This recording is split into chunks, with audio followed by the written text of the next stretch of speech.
thanks very much for coming to this seminar. So I begin by the acknowledgement of the country.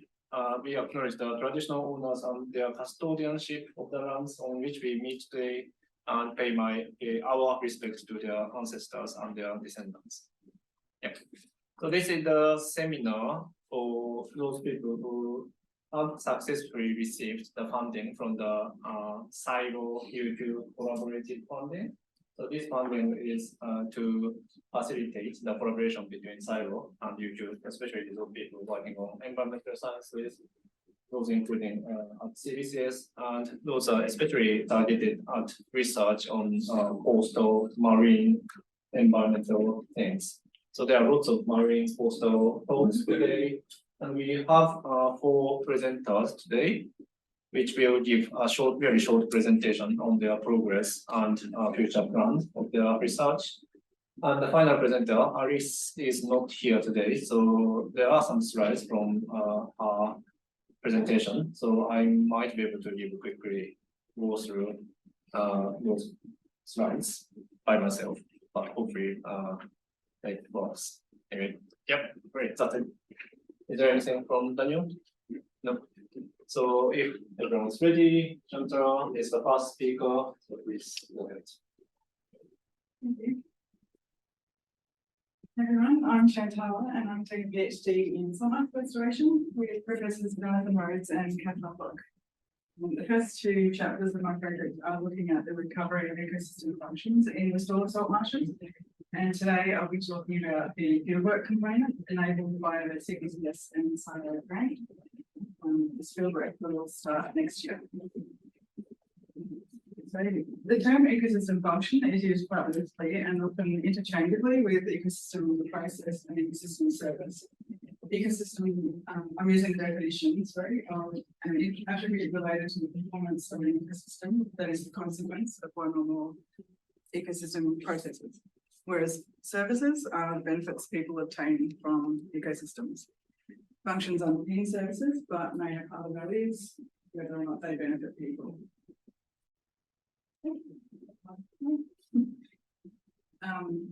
Salt marshes are tidal wetlands, typically vegetated by low. Just speak up a little bit, just a bit. Maybe stand closer to the microphone. Salt marshes are tidal wetlands, typically vegetated by low shrubs, herbs, and grasses that are only fully submerged under the highest tides, and they are a ecological community under the federal EPPC Act. Salt marshes provide a range of critical ecosystem functions, including providing nursery, feeding, and reproductive habitat for a range of species, nutrient cycling, carbon sequestration, coastal protection through dissipation of wave energy and trapping sediments, and water purification. There have been large declines and degradation in salt marshes, with around 25 to 50% of salt marshes thought to be lost globally, and 70% of Moreton Bay salt marshes lost since 1955.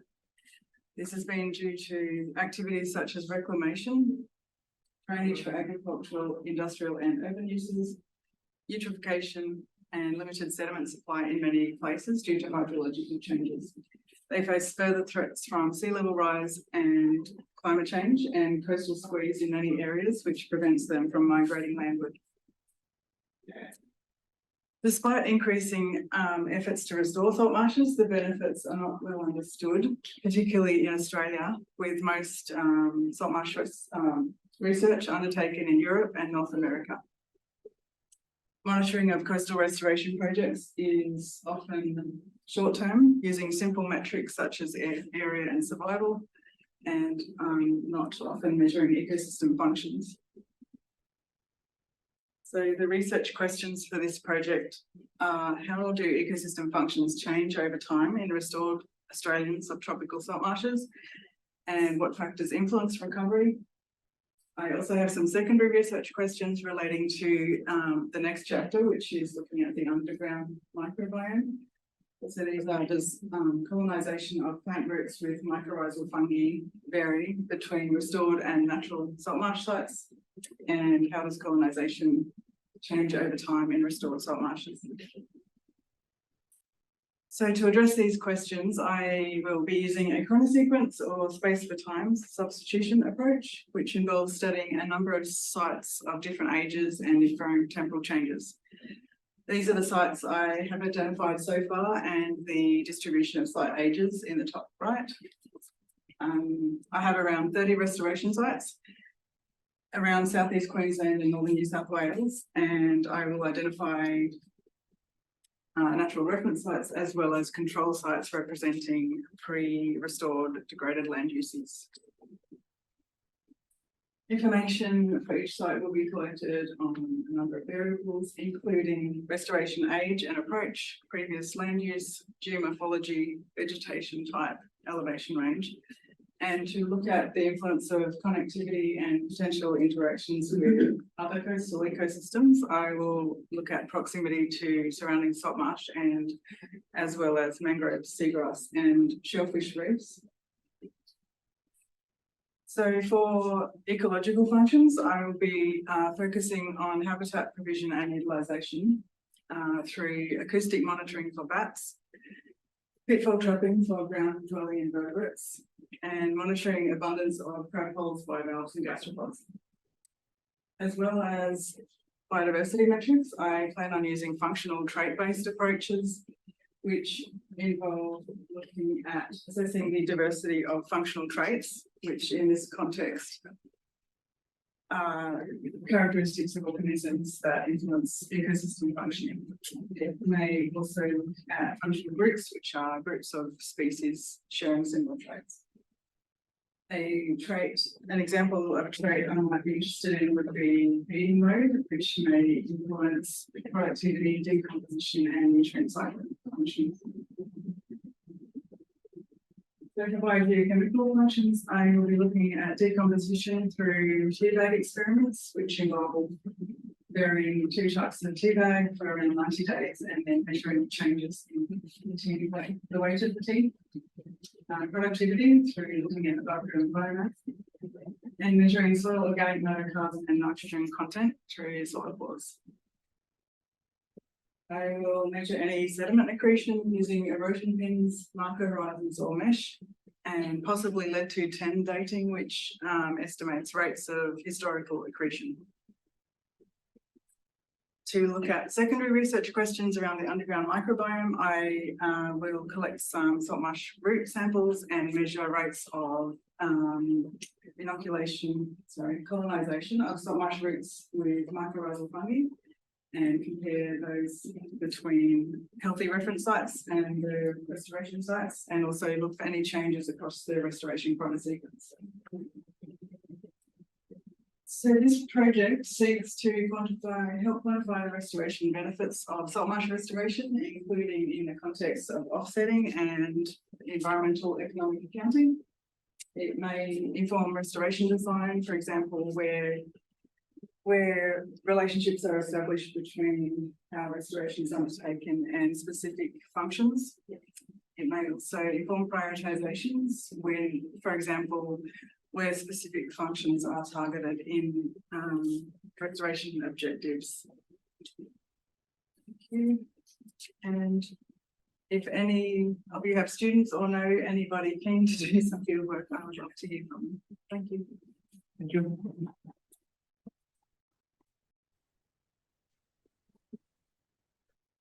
Anyone have any questions? Question. What's the timeline for the field work portion? Like how long do you expect that part to run? I understand the grant is until the end of next year, but I think I plan to be doing that over the next 2 years, probably.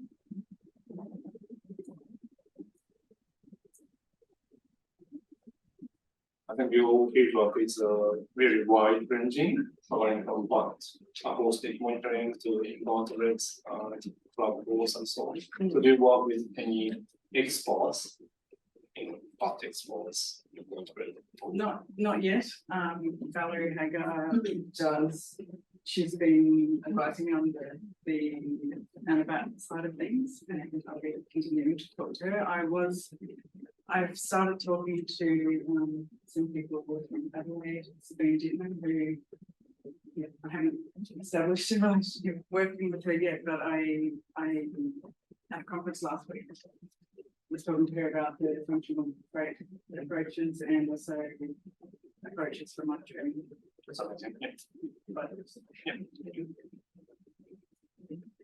I was just going to ask, in terms of restoring salt marshes,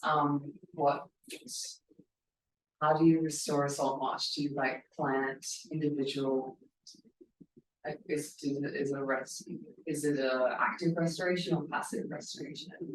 Yeah, I will have to, because of I need as many sites as I can get. I will need to have a wide approach to that. But so the sites will include passive, not completely natural, but so fencing off an area, protecting an area from damage is one approach. There's obviously active planting, as well as but they're the main two, and obviously title reintroduction. There's one at this stage. Yeah. That's what we're on. Just a weird thing.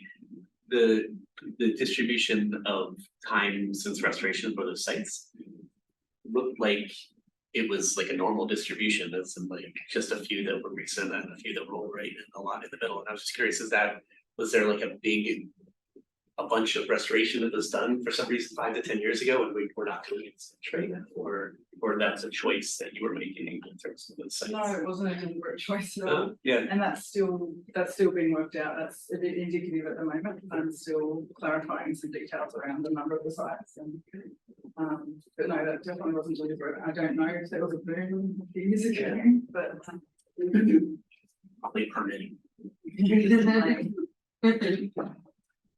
Next one. Just compliments from Anne Richardson. It says it's great to see theory linked with practice. Interesting project. That's great. Thanks very much. Thank you.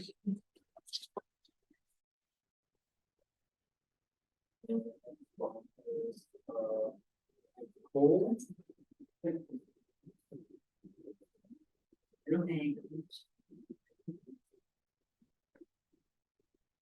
Hi, thank you very much all for having me here. My name is Nicole Leonard, and today I'll be talking about using laser ablation ICP-MS mapping of massive Porites species skeletons to try and investigate micron-scale coral geochemical proxies in these corals.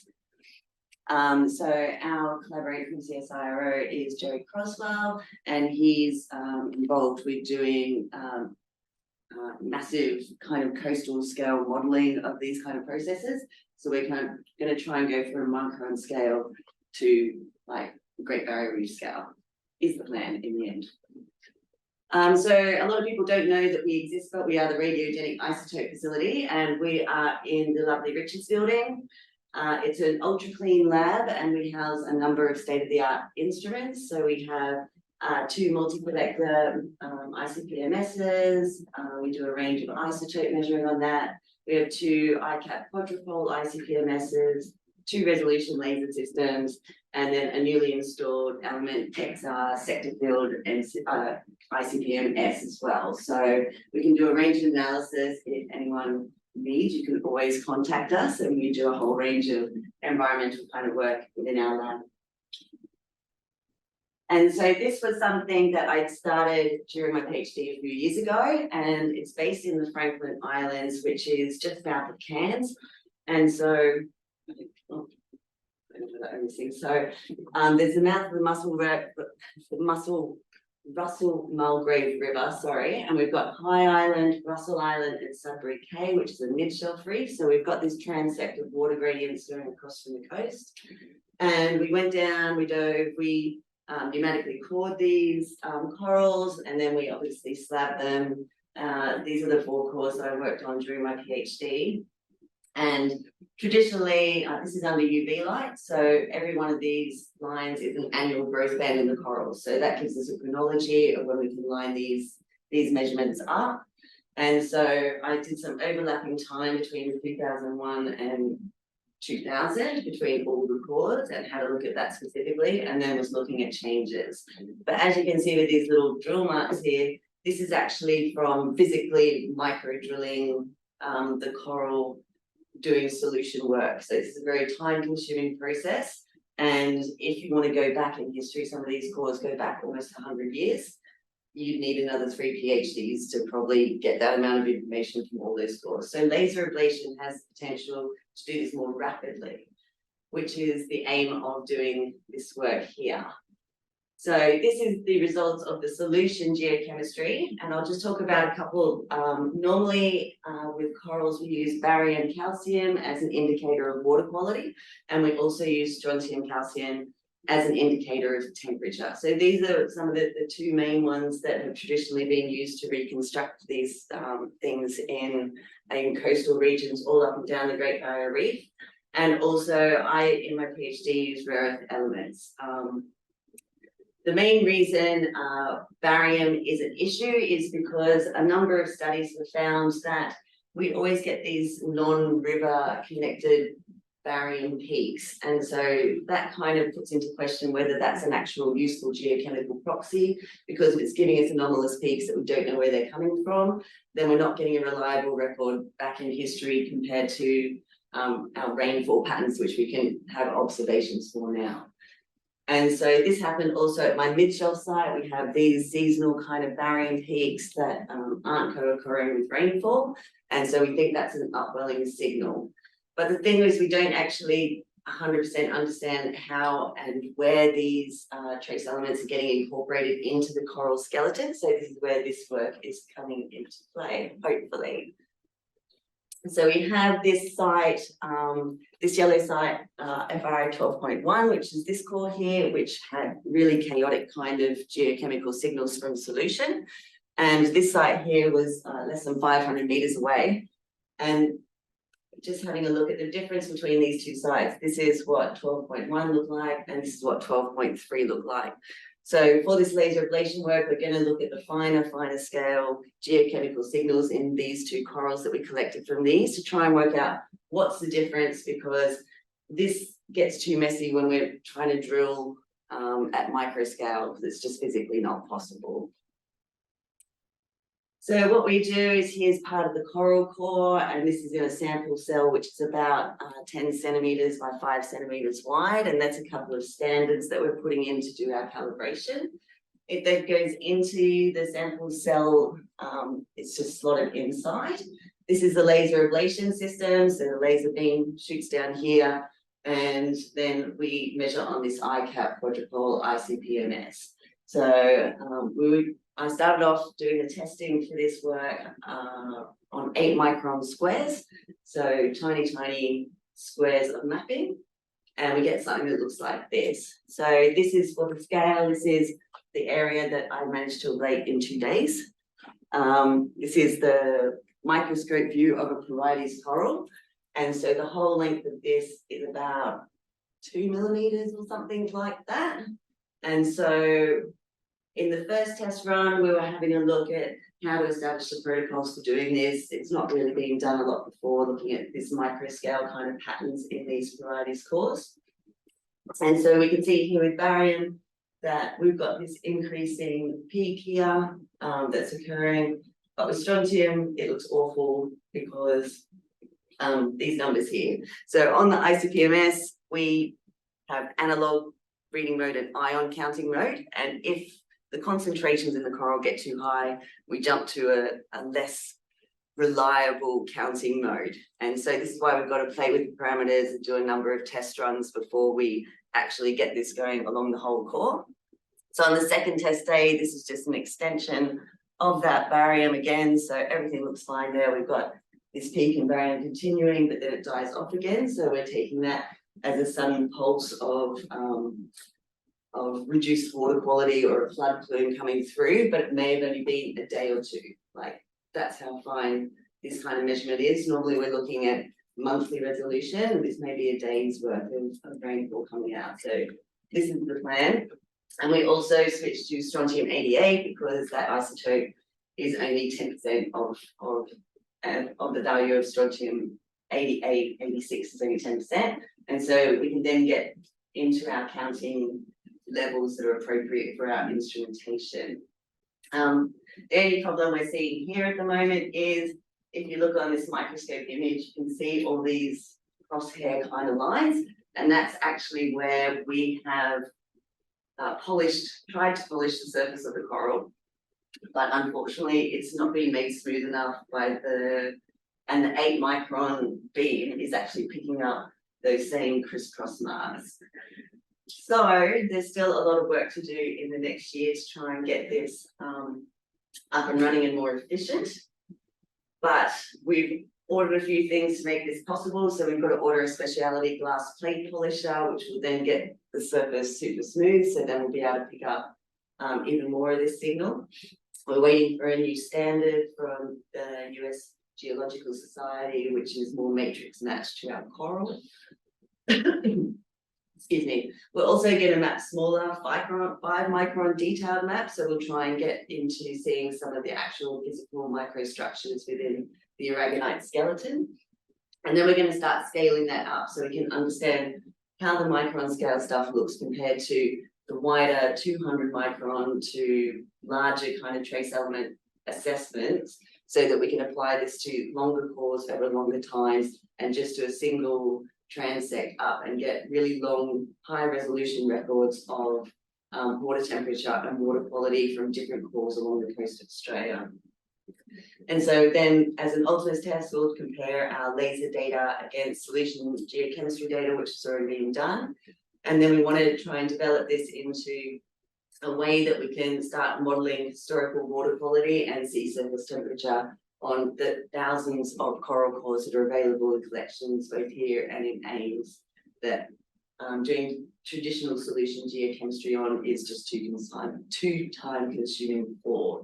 And then also when we go to the larger spot sizes, we'll be able to pick up a ton of extra elements as well, which may give us some more idea, like cadmium, vanadium's being linked to coastal land burning. Cadmium has been linked to like fertilizer use. So there's a number of other things that we can investigate when we get bigger in scale at the same time. And so that's it so far. Thank you. Thank you. Any questions?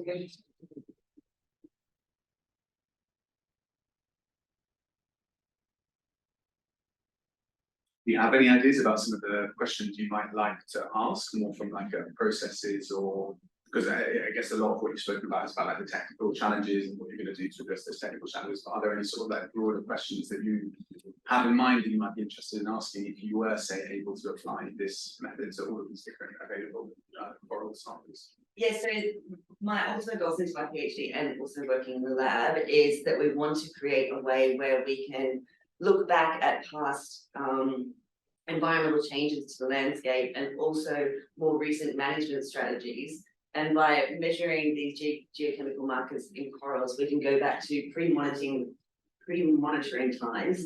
And then we can also compare, like, when the Boogaloo land forest clearance stopped, how effective was that at improving the water quality in that region, or when certain processes were put in place on the coast, was it actually recorded in the coral geochemistry? Because the corals pick up all their geochemistry from basically the water they grow in. So hopefully we'll have pre-European, post-European and post-management strategy kind of evaluation from coast to mid-shelf, because there's hundreds and hundreds of these coral cores available. So if we can get a more rapid way of assessing them and developing this data, then we could develop a massive kind of model along down the GBR coast and other coastal regions. Super cool. Yeah, that's the dream. In between looking after the instruments. So Question online from Richardson. Thanks, Nicole. Can you tell whether growth is poorer from these data to match up the water quality with what effect it has on the coral beyond biogeochemistry? Can you tell whether growth is poorer from these data to match up the water quality with what effect it has on the coral beyond? So these are based on individual varieties scores, and some of the previous literature has said that when the growth slows, it can be an indicator of poorer growth. We can also in these corals see when they have small hiatuses in growth in certain areas, so they'll stop growing and then they'll regrow again. And so we evaluate all that when we're looking at the coral skeletons as well. And we're also looking at if there's any geochemical markers that may indicate past bleaching events. So we're trying to pick up all of that as well. On a reef scale, we can't really translate that to a successful reef versus just our single Porites core, but it's a good indicator of the overall health of the area. So, yeah. Great, thanks very much.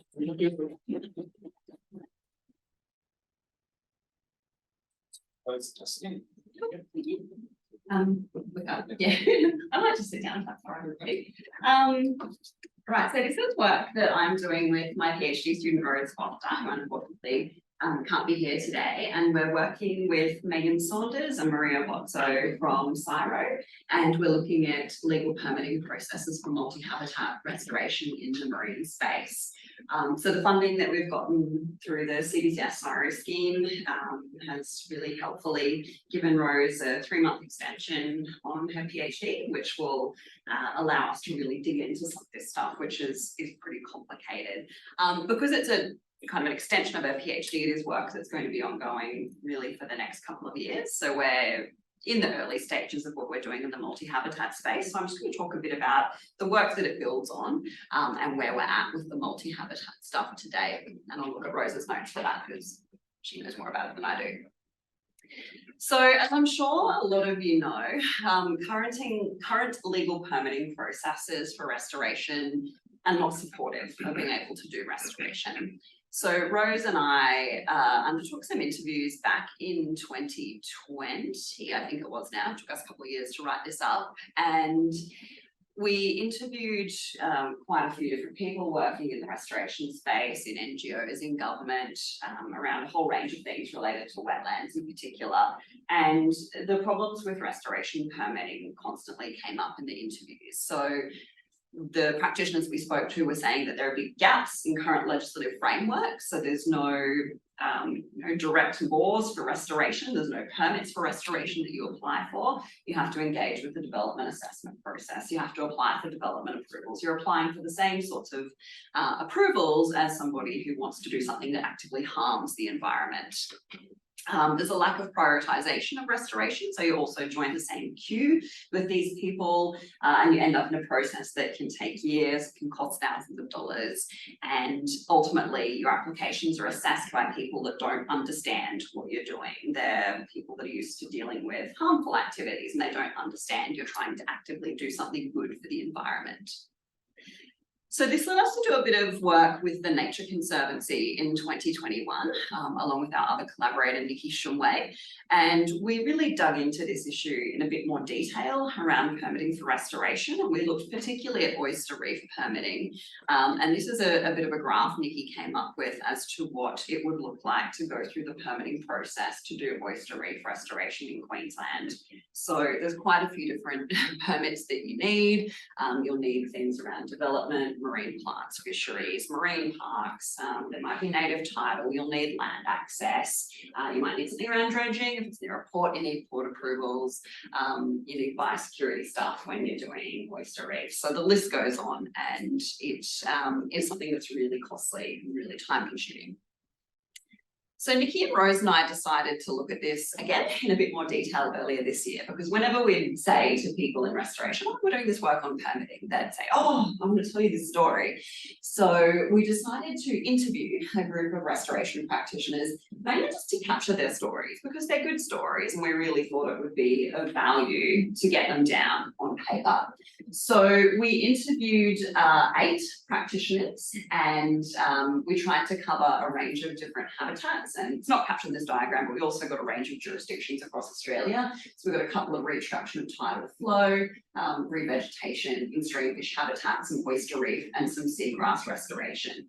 And as I said, we went into it just to capture the stories. But as we started having these conversations with people, The theme, as I mentioned at morning tea, that emerged, I think in about 4 or 5 of these interviews, was that these groups are scaling down what they're doing because of the complexity of the legal frameworks. So a typical story we'd get would be, we're an underfunded NGO, we got this grant from government that only goes for 3 years and it was only this amount of money. We really wanted to do this huge oyster reef project, so we started applying for approvals, and then we were told we'd need this one and this one and this one, and we'd need to do this, and we'd need to do that, and we'd need to get this.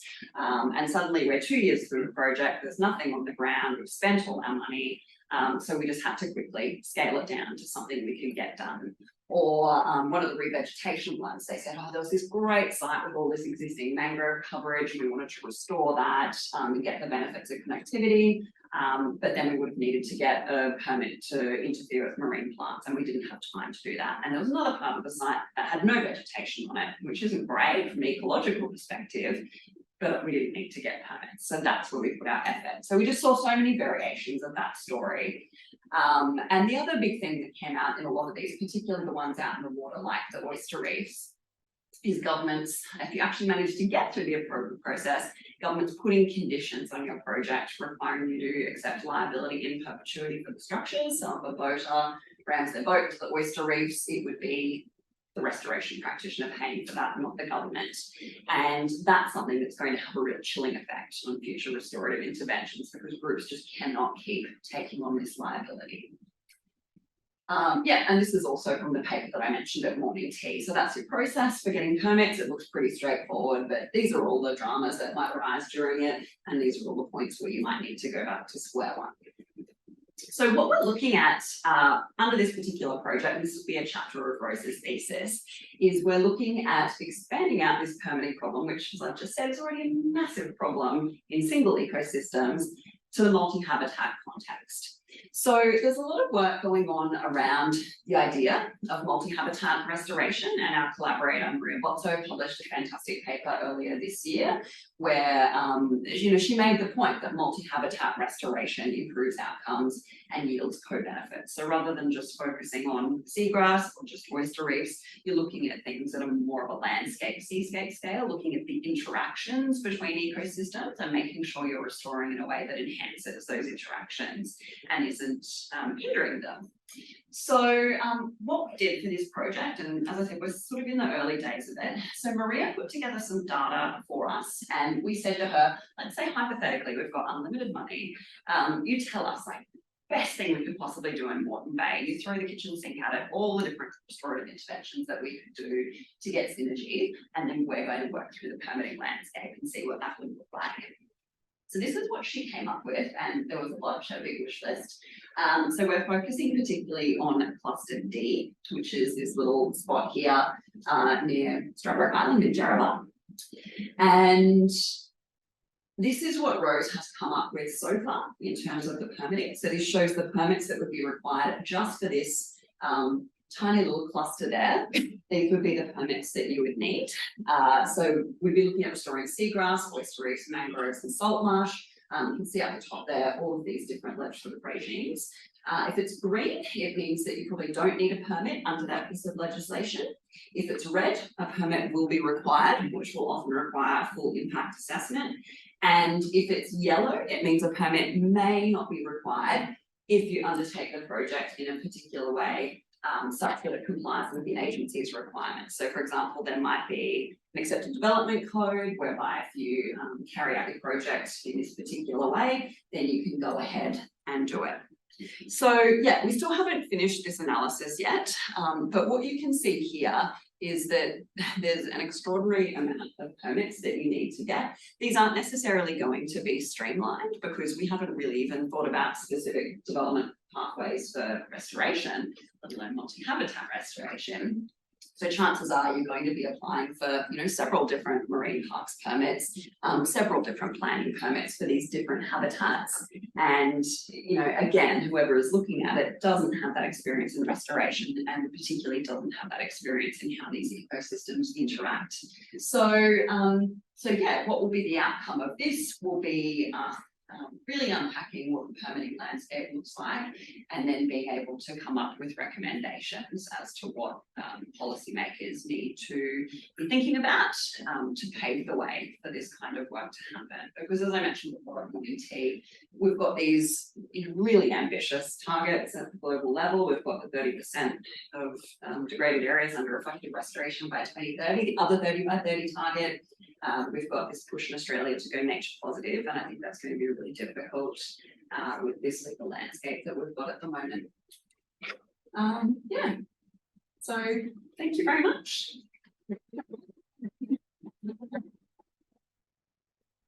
Any questions? So you're saying that navigating this process is extremely strenuous and tumultuous, pretty much. So essentially, this is causing restoration practitioners to scale down. In part of your interviews, have you found like any cancellations of restoration, or have you found removal? Like has a restoration initiated and then they've had to be like, oh dang, we have to reverse it? Yes to both. Yeah. My big wish list, and I'm not a quantitative person, not a quantitative person either, I'm a lawyer. What I would love to do is to do this huge set of interviews across Australia of restoration practitioners, and I need to find some sort of metric, which I think is hectares, but get them to express how many hectares they have restored, how many they've given up on, how many they've scaled back, how many they've abandoned, just to get statistics, because from what we're getting anecdotally, yes, there are schemes where they've had to give funding back to governments because they've said, sorry, we can't get the project done. There have been things they've been thinking about doing. I've had one major restoration group say we will no longer work in particular states, we'll no longer do particular sorts of restoration because it's just too hard.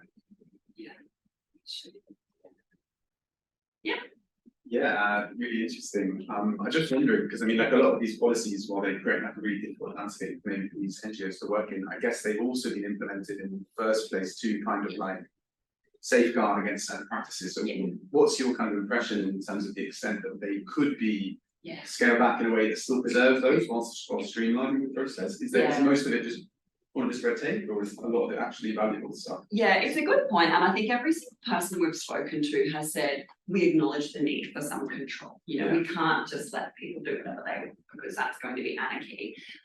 In the paper that I mentioned that Nikki led back in 2021, there's another diagram from that where we came up with a risk matrix and said if you've got a low risk project where you know what's going to happen and it's not likely to have impacts beyond what's considered, and it's done by somebody that knows what they're doing, then that's probably green coded, and that's one where you can go ahead and do it just by complying with some sort of code. And as you move up the risk matrix, but something that's a bit higher risk, it's a novel technique, it might have the potential for diffuse impacts, and somebody that hasn't done that particular sort of restoration before, then maybe that's where you need to be putting it through an entire impact assessment. But in that case, even so, it should be a dedicated restoration process by somebody that's familiar with that. So yeah, I think it's just having the different scales, and governments do that for other development, right? They can distinguish between what's low risk and high risk. But we spoke to one group that said there's one particular sort of activity we do all the time, and we don't know what's going to happen with each application. It might go to somebody and they just wave it through, it might go to somebody else and they put it through the highest level of assessment they can. It's just having that certainty around it. But yeah, I think some form of scrutiny will be needed. I think that's pretty widely. Question. Yeah. Have you raised this to anyone in governments, either state or federal? How are they like? Do they acknowledge that it might be a problem? Are they willing to revise this, or how? Yeah, so we've got a nest project at the moment that's just wrapping up that Megan is one of the lead people on that. We're looking at permitting. Governments are really aware of it. The Queensland government are looking quite seriously at this at the moment. New South Wales have been as well.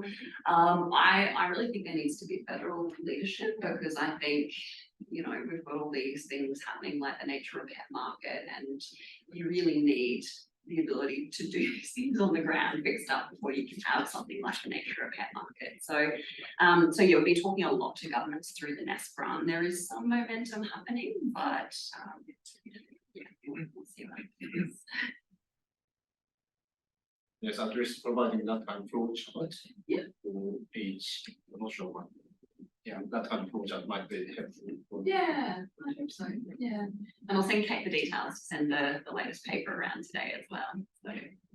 The reviewer described the stories as harrowing.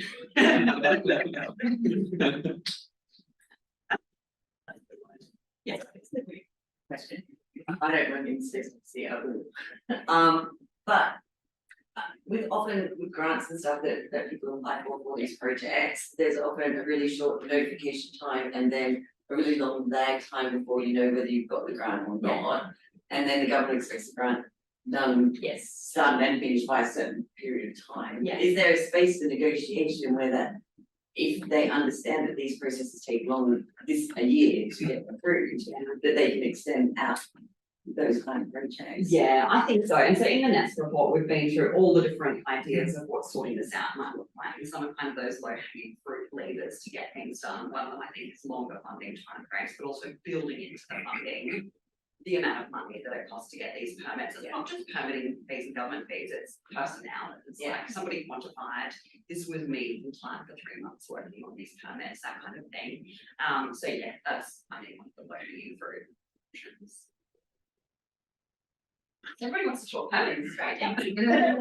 So I just wanted to ask more like open space. So this is actually towards the application part of the conservation research or science people do, like in terms of getting permits to start restoration work or but like how is it the scenario with permits for actually getting to do the science, like to do the research, to do field work and collecting data, collecting samples, like is there a similar kind of lag and that kind of thing? Yeah, it depends on what you want to do. Often you can get research permits to do particular things. And depending on what you're doing, if it's something particularly low impact, maybe you might not need permits. But marine parks, for example, you can get research permits relatively easily. And a lot of oyster reef restoration has been done today that's been under research permits to sneak in through the back door. So yeah, depending on what you're doing in research, there is. Great, so thanks so much. Thank you. Moving to Rich. Maybe you could move the slide. Oh yeah, that's right. Yeah. So Rich. Hi. Hello everyone. Sorry I couldn't be there in person. Thank you for moving the slides, whoever's doing that for me. That's wonderful. Hi, okay, so this is a project that we proposed end of last year, based on the potential impact of illegal, unregulated and unreported fishing on the Australian seafood sector. It's more slightly actually from the original thing that we pitched, but it's still along the very similar lines. And just sort of acknowledging this was pitched by myself and Rosa and Sean Pascoe and Peggy Schroback from CSIRO. And the idea of this is around, if you haven't heard of illegal, unregulated and unreported fishing or IUU fishing, then this is just basically a fairly large problem around the world's fisheries. Global estimates suggest that it could be up to 30%. In some countries, it can be considerably over that. For example, in 2020, somebody estimated that it was around, for Chile, it was Chris Wilcox and colleagues. They suggested that landings, about 70% extra landings or fish were caught compared to what was reported in terms of the landings for the national repository. So it's quite considerable, and obviously that has considerable ramifications for biodiversity. Obviously, if that amount is being taken out of the water and fisheries management strategies don't account for it, then that is pretty problematic. Obviously, you can have unanticipated crashes of fish stocks and wider food web impacts as well. So IUU fishing is something that is not particularly common to our knowledge in Australian waters, but it still potentially has an impact that we are yet to understand, and that's what this project is sort of trying to tackle. Could someone move the slide, please? I'm just clicking madly on my computer. Okay, so the impetus for this work is, if you look on the left panel here, is that in Australia, our seafood consumption has increased very quickly, in fact, faster than other aggregated food groups within our diet portfolio. So since the 1960s, fish and seafood consumption has increased to double what it was back then. And this is it's a really interesting trend for us particularly. So many of us working on this, so Rosa and Carissa and the people that I mentioned as well, beginning from CSIRO, because while we as Australia, we certainly market ourselves as a clean and green country in terms of good fisheries sustainability, strong fisheries management practices. You can debate that. There's a lot of debate around it, but what's interesting is that the increase in consumption isn't really being fueled by our domestic standards and our so-called high standards of domestic production. So most of it is coming from imports. If we look on the right side, then that increasing light blue segment is obviously seems to be growing much faster, so that now, in terms of our overall seafood supply, around 70% of that is sourced through imported seafood products. And why that, next slide, please. And why that's interesting is when we start looking about where it's coming from. So just to break this plot down a little bit, on the y-axis, you've got the environmental performance index. It's a very broad metric or composite index of things like climate mitigation strategies, agricultural pollution mitigation strategies. You've got fisheries management effectiveness. What else is in there? Habitat restoration and protection. On the vulnerability to slavery index, which is another independent index we have on the bottom, then that's sort of another composite index of government effectiveness, propensity for conflict, a number of different things inside of that generally identifies the overall country's vulnerability to slavery within supply chains. The color of the dots is about the illicit trade environment. So I think it should, it's a counterintuitive metric. So 100, I believe, is a low score, and 0 is a high score. It's kind of counterintuitive, but basically in this area there's a whole bunch of things. Basically this describes the risk of illicit, mislabeled, or fraudulent activity within supply chains as well. And unsurprisingly, low performance index, high vulnerability to slavery, and a high illicit trade environment are pretty well correlated. And that's where a lot of our seafood is coming from. If you look at the size of the dots, that's the proportion of the seafood imports that those are coming from into Australia. And so this is sort of what we're trying to dig into a little bit more. And obviously this is a shout out to Rosa, whose one of her PhD chapters, this plot and the one before, comes from as well. So if you could click the next slide, please. Basically what our approach is for taking this sort of information and digging into the IUU is sort of one of the risks within low or sustainability challenges within a lot of supply chains is we don't know how much IUU is there. Other work has been going on this, and this is something we're going to integrate. But our general approach, the concept that we're taking, is that the way you can read this plot, this sort of general concept, is the pictures here are sort of nodes, and then you have the arrows, which are sort of these flows. And the way you read it is that as one node increases, that can have a negative or a positive effect on the connecting nodes. So increasing imported seafood products can have a negative effect on prices, which is actually because there's a double negative flow between imported seafood systems and Australian seafood consumption. That basically creates a positive effect for Australian seafood, i.e. imported seafood products have decreased seafood prices and increased seafood consumption, and that's certainly true. What we're, and if someone could click next, is, and again, is what we're interested in. If we take IUU out of this, then does that flow between imported products and seafood prices, does that interaction change? Our hypothesis is that that would weaken or at least dampen the impact of imported products on seafood prices. Seafood prices would rise. That has a positive effect on domestic production systems. If you click the next animation. So increasing the effect on domestic production systems, and then again, please. And so would that then in turn, by growing domestic supply, then help to depress seafood prices and again, increase seafood consumption of Australians? But it's basically just, that's the concept that we're working with, and shifting it away from trying to understand what effect this IUU has on the domestic market. Next slide, please. So to understand this, we've just got a team together from the funding. So, and we've recruited a master's student from the Erasmus Mundus program at the University of Brussels, Anna. She will be arriving in Australia early next year, and she'll be visiting CSIRO as a visiting scholar. And so she'll be here until September under the supervision of myself and Rosa and Peggy and Sean, and also with collaboration from Chris Wilcox and Minderoo. This is very much aligned with the sort of things that he's doing over there. And of course, Carissa as well, who's deeply embedded in this in the Australian seafood world. So next slide, please.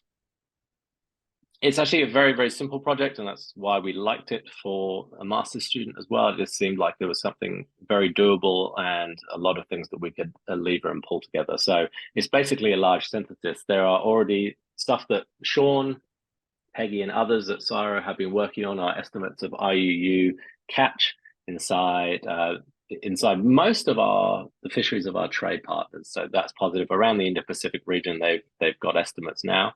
We're going to make some assumptions about how that proportion of IUU catch translate into what proportion of the seafood trade is IUU.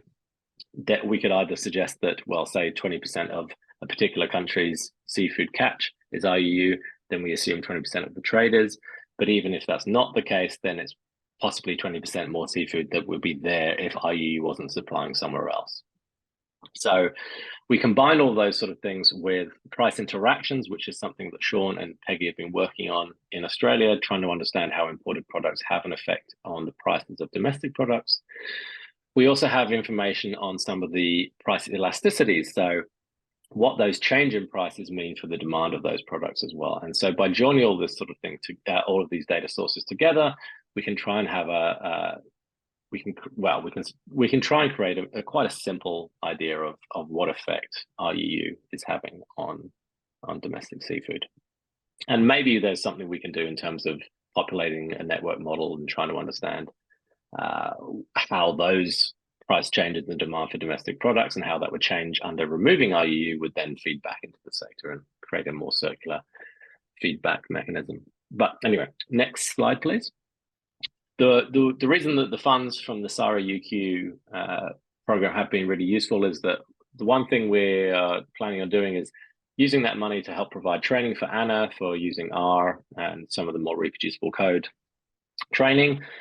Also presenting, we hope that she can present her research in Hobart in 2024 at the AMSTA conference, which would be an ideal venue for that. And that would help pay for her accommodation, her travel, and also the registration fees.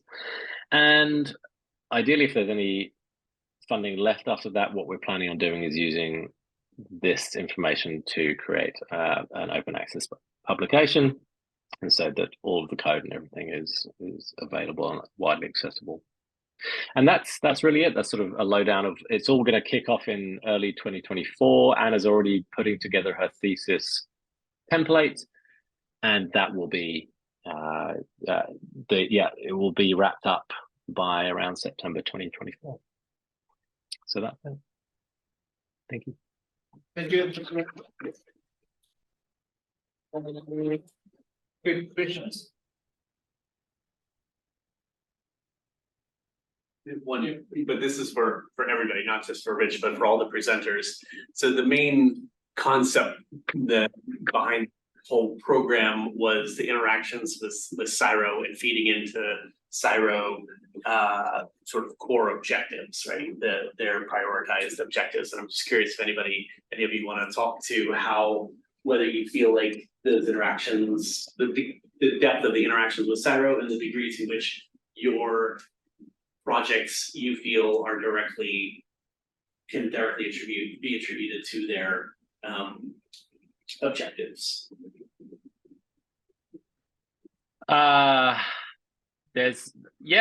think there's from my perspective, there's a lot in terms of overlap. This is something that Sean, and this is sort of why our project have morphed a little bit.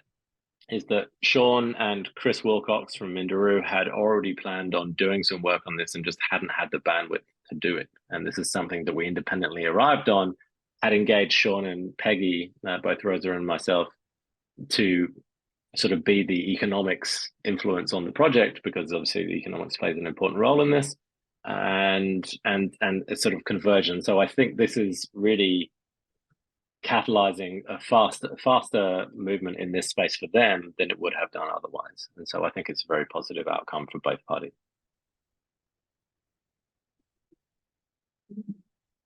So far Jerry's come over to our lab quite a few times, and his previous work was obviously doing some of the large scale modelling stuff along the Great Barrier Reef. Mine is the micron scale, but they're also still out there collecting sediment cores from river mouths, which we can then do geochemistry on, which gives them the data from the river mouth and then us to the reef scale. So we're discussing how we get the CSIRO samples currently run, getting them run in our lab, because we've got some unique capabilities for doing some barium isotope stuff in the future, which would be very good for them. And so yeah, we're coming up with a few different projects.